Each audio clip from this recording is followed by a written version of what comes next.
Good morning. So I think I'm going to turn around and head back towards Magdala. But we're quite a stretch here north of Magdala.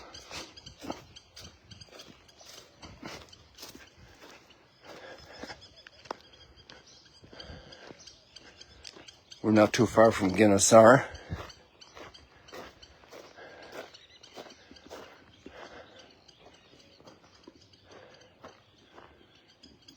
Here we see the top of the Nuff Guinnessar Jesus Boat Museum. Oops, sorry. Here behind the trees there. You can see that structure up high there. That's the top of that museum building. The Yigala Lawn building, I think. And then we have the rising sun. Scientists call it a star, a small star. And then we have Tiberius down here. And we're going to start walking this direction. There we have Mount Arbel. This is a nice view of Mount Arbel. In fact, it's a very good view because you can see the cliffs, the northern cliffs, and in the same picture, the southern cliffs. And that's the extent of Mount Arbel here on its northeastern slope. It's a very beautiful morning. And we have wonderful readings today. A different angle on things.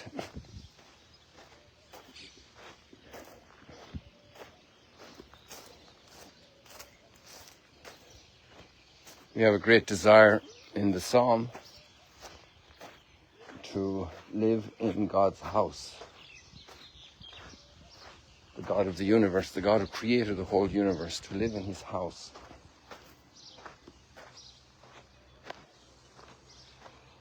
One thing I seek, to dwell in the house of the Lord.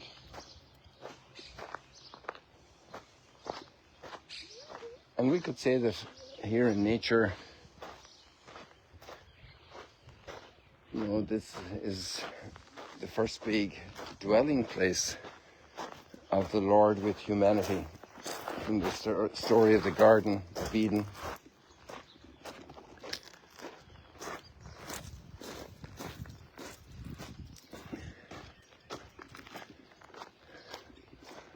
With its trees.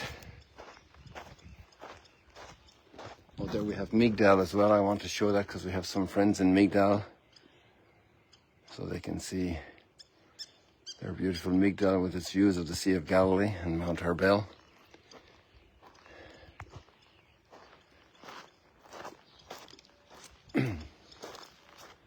And so that beautiful line in Genesis where God is walking with Adam and Eve in the garden in the cool breeze of the afternoon. And we're beginning to appreciate the cool breeze here as temperatures climb over 30, well over 30 degrees these days. Yesterday was a little cooler, but we're heading that direction.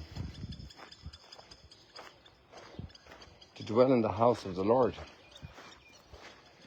Obviously the psalm is referring to the temple in Jerusalem, but the backdrop of God's presence in nature, that contact, that awareness of our Creator, the giver of every good gift.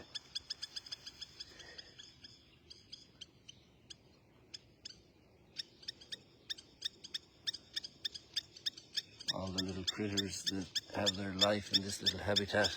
We use the word in biology, right? Habitat.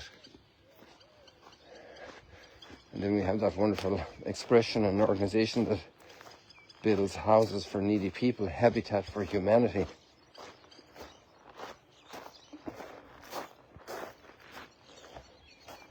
And that's one of the contents of redemption, that we learn to live with each other and not fight each other, not condemn each other, to leave space for each other. Also recognizing the mystery that is unfolding in each other that we don't control. a mystery that is the richness of every person in creation. And maybe all the diversity of plants is to teach us that as well. To teach us that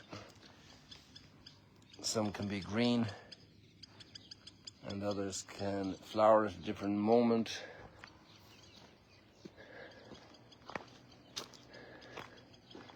And so we have a great education in all the different birds and all of nature. To get out in nature is such a good thing for children, especially in a time of addictions to all the wonderful tools we have for education and communication, powerful tools of resourcing knowledge.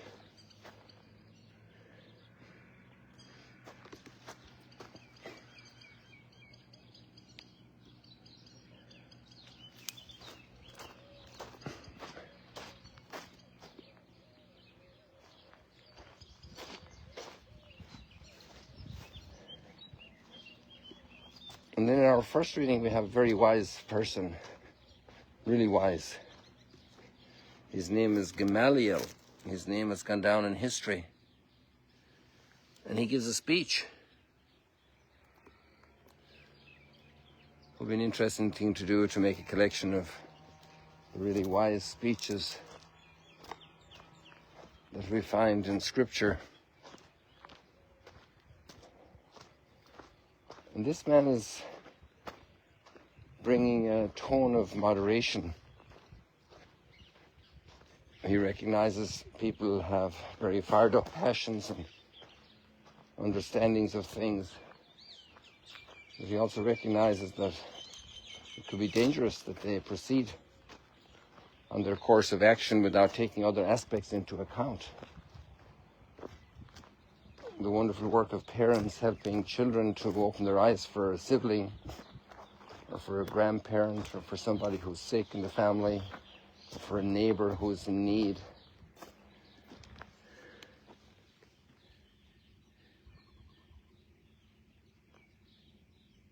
To bring people into focus, people that are seeing things differently than I am, experiencing things differently than I am, have different convictions than I have different priorities. Some might be eucalyptus and others might be a budding palm tree. And to learn to recognize that there's maybe some designer and some dominion that's above my design and my dominion and my competence and my pay grade. I heard an interesting comment recently, or a concept, institutional self-restraint.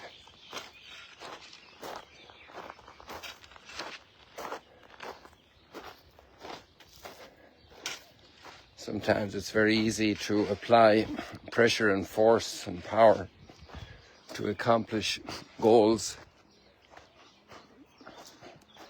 But how long do we have power? How long does it last in our hands? And we set patterns in motion that then become normative, and other people are going to be in power later, and maybe we bring out all our heavy guns with somebody else to bring them out in a different direction later on.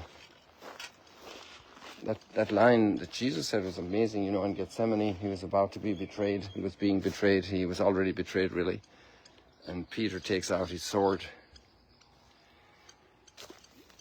And Jesus says to him, "He who lives by the sword will die by the sword."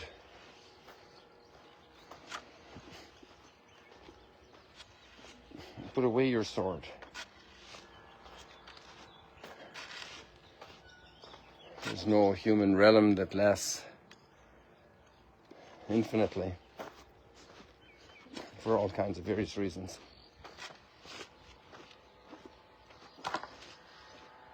And yet we're called to live forever in the house of the Lord with so many others. I always find it fascinating. Oh, I pointed out these trees to you. We got to hear it the other day. I'm just fascinated by the strength of these trees and their endurance.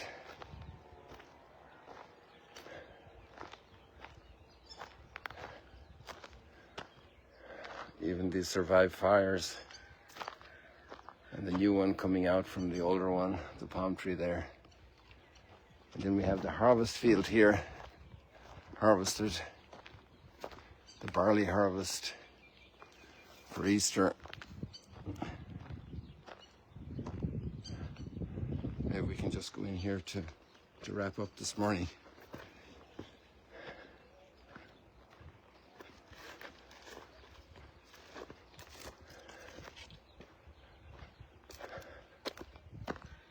And the aftergrowth is coming already. We're 2 weeks after Easter already almost. So that's a nice spot, isn't it, to finish? Well, I think we have lots of thoughts there. We didn't get to do the multiplication of the loaves. It's another side of society's life. It's institutional restraint on the one hand, but then involving others. And Jesus asked Philip, he asked, is it Philip? Yeah, I think he asked Philip, do you have anything, or how are we going to feed these people? Interesting question, you know. Where can we buy enough food for them to eat? And Philip doesn't have the answer, but then Andrew is listening and he gets involved. The initiative. There's a boy here that has 5 loaves and 2 fish, but then the danger of dismissing it as irrelevant. People, may you be blessed in your family today with the children, the grandchildren, other relatives. Maybe you're living far away from them. It's time for a phone call, for a little video conference call. May you be blessed as you involve other people and bring in wisdom like Gamaliel and blessing. See you later, alligators. At the latest in heaven.